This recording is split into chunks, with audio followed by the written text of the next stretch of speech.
அட கடவுளே, ஏத்துக்க முடியாத ஒரு மரணமா இருக்கே. உறவினர்களுடைய கண்ணீராலும் கதறல்களாலையும் கூட இந்த மனுஷனை எழுப்ப முடியலையே.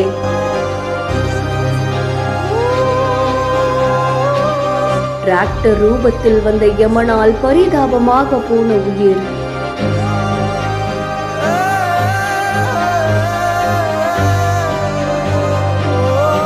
வேலூர் மாவட்டம் குடியாத்தம் பக்கத்துல இருக்கக்கூடிய கீழ்கொள்ளப்பள்ளி கிராமத்தை சேர்ந்தவங்க தான் சுதாகர். அவருக்கு சொந்தமான விவசாய நிலத்துல விவசாயம் செஞ்சுட்டு வந்திருக்காங்களாம். இந்த நிலையில அந்த நிலத்துல கட்டுமான பணிகள் நடந்துகிட்டு இருக்காமா. அதுக்காக ஹாலோ பிரிக்ஸ் கற்களை ஏத்துக்கிட்டு அவருடைய சொந்தமான டிராக்டரை எடுத்துட்டு நிலத்து வழியா போயிருக்காங்க. அப்படி போகும்போது மேடான பகுதியில டிராக்டரை ஏத்த முயற்சி பண்ணிருக்காரு. மேட்டுல ஏற முடியாத டிராக்டர் திணறி போய் அப்படியே முன்பகுதி மேல தூக்கி இருக்கு. இதுல டிராக்டர்ல இருந்த சுதாகர் எதிர்பாராவிதமா நடுவுல சிக்கி உயிரிழந்திருக்காங்க. அக்கம் பக்கத்துல இருக்கவங்க ஓடி வந்திருக்காங்க. உறவினர்கள் கத்தி கதறி இருக்காங்க. போவுமே சுதாகர் எழுந்திருக்கல. அதை தொடர்ந்து குடியாத்தம் தாலுகா போலீசார் உடலை மீட்டு பிரேத பரிசோதனைக்காக பேரணாம்பட்டு அரசு மருத்துவமனைக்கு அனுப்பி வச்சிருக்காங்க. இந்த சம்பவம் தொடர்பா வழக்கு பதிவு செஞ்சு விசாரணை மேற்கொண்டு வராங்க அப்படின்னு தெரிவிக்கப்பட்டிருக்கு. டிராக்டருடைய இடுக்குல சிக்கி இந்த நபர் இப்படி பரிதாபமா உயிரிழந்தது அந்த பகுதியில் மிகுந்த வருத்தத்தை ஏற்படுத்தி இருக்கு.